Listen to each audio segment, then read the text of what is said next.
Hey everybody, this is Jim at freechartvideos.com, formerly oldschoolcharts.com, and frankly, probably around the 1st of October, will be fully transformed over to a new website name, still doing the exact same thing, but that will be sp500chart.com. And the reason is I am going to be switching over to a very affordable subscription base for the ongoing daily S&P 500 updates.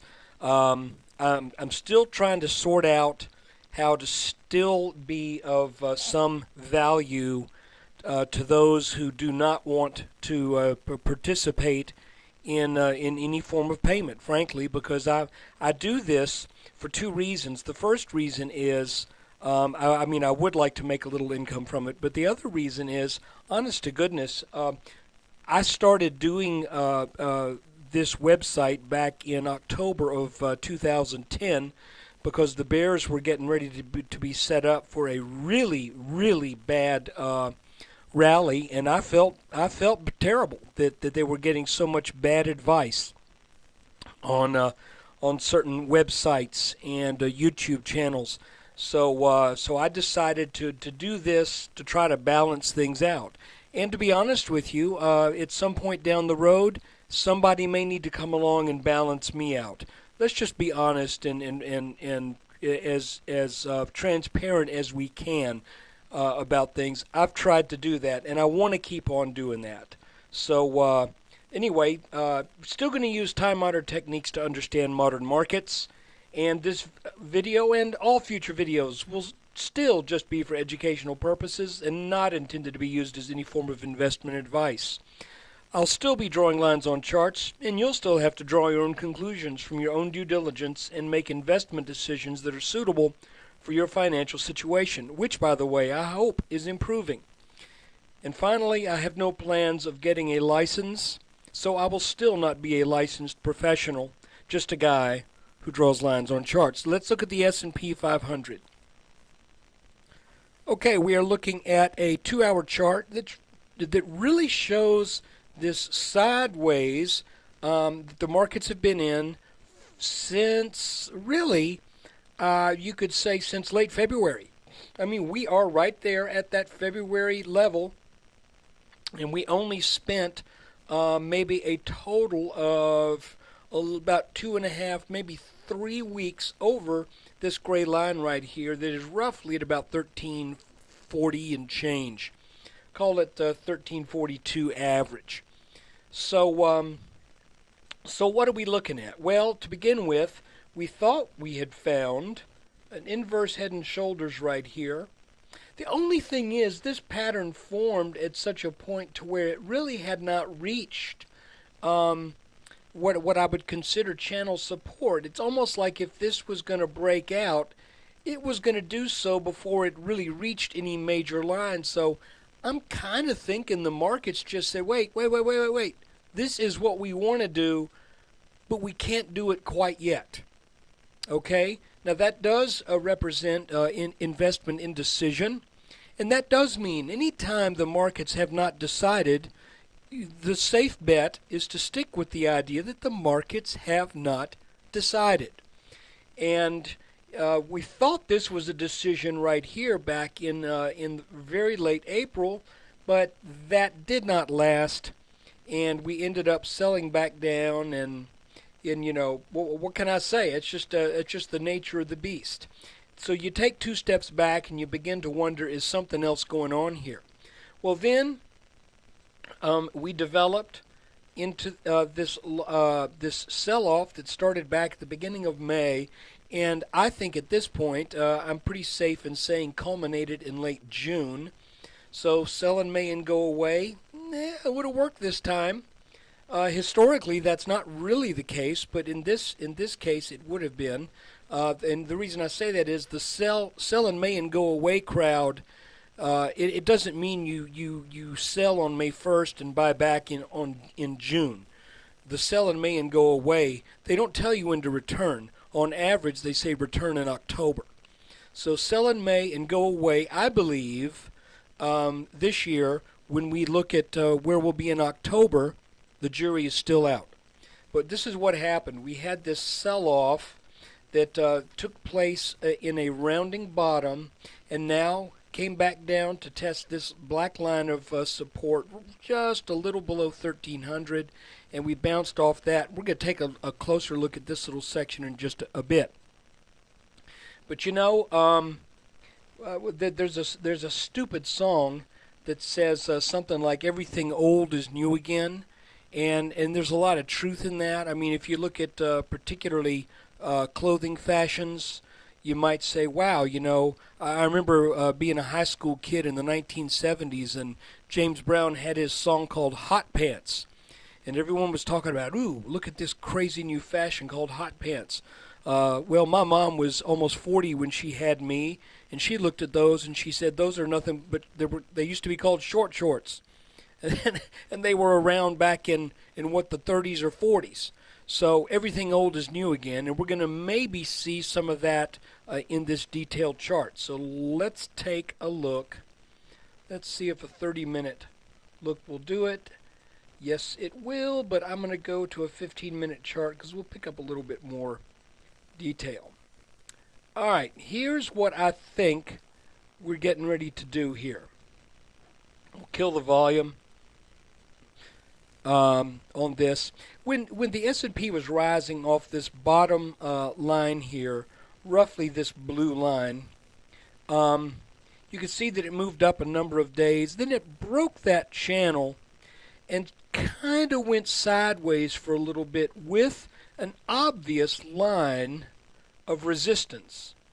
Broke up through that line, didn't quite make a back test, and kind of made a what did I hear somebody call this? It's almost like a little pennant that's going up instead of down, and that's usually setting up a down move. You see, when you have a rising channel, you have a tendency to go up, then down, then up, then down, then up, then sideways, then up, then down. You see what I'm saying? When you go up, stop, and then still a little bit up, that usually means you're reaching the end of that move.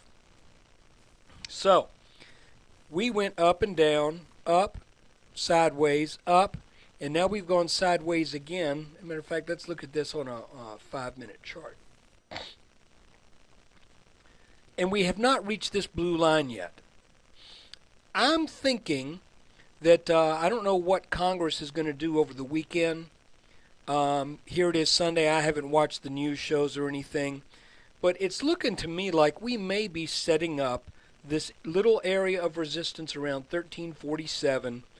And if that gets taken out, then we've made ourselves this little pattern down here that should be good for about 8 or 9 points. And that would take us to this blue line. At which point, I think you might consider either taking profits, or you might consider at that point hedging your bets with a short position. And here's why.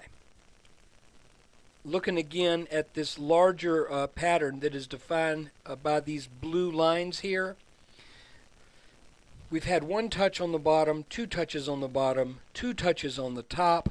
That may be all you get, but I'm still thinking we're going to bounce off this top line here. Now, are we going to come all the way down to this blue down here? You know, I can think of let me move that where it's supposed to be. I can think of a couple reasons why that should not happen, but I can't tell you for sure that it won't happen. It should not happen because after we made this touch here, we hit this black line that gave us good support. Okay, and I'm thinking that may give us good support again should we come down and test it. It is possible that if the news is really good out of Washington, that we take out this blue line and head up to test this orange line. That is also possible. But look, here's the deal, and I want to challenge you with this idea here just for a second. As we look at these charts, and as we consider the news and we consider the political climate and all of that, I want you to consider thinking of these lines that we draw on the chart as, well, just think of them as kind of like fences, or you could even think of them like the walls of an aquarium. That's not a real good analogy, because once you get out of the walls of an aquarium, the fish dies, and that doesn't happen in the markets. But think of it that way, that you've got this boundary here and here, and basically the fish are swimming around, the fish be in the markets, and they swim up to the edge of the thing, and then they turn around and swim back up. They swim to the other side, then they come down and swim back to this barrier. Now, these barriers can be broken. That's the difference. You know, you're not going to get a tank full of guppies, and one of them just says, you know, I'm going to bust. I'm breaking out tonight. I'm gonna take that wall out.